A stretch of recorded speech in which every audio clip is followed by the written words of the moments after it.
saan may minomonitor pa rin tayong bagyo sa labas ng ating Philippine Area of Responsibility. Ito ay nasa may super typhoon category na may international name na Sinlaku.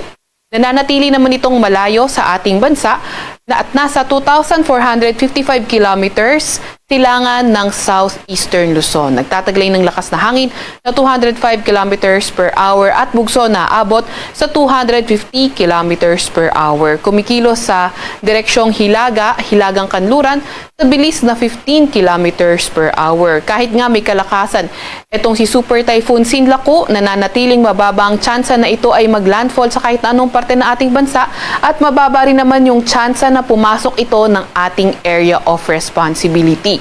Wala rin naman tayong nakikitang direktang epekto nitong si Super Typhoon Sinlaku sa kahit na anong parte ng ating bansa sa mga susunod na araw.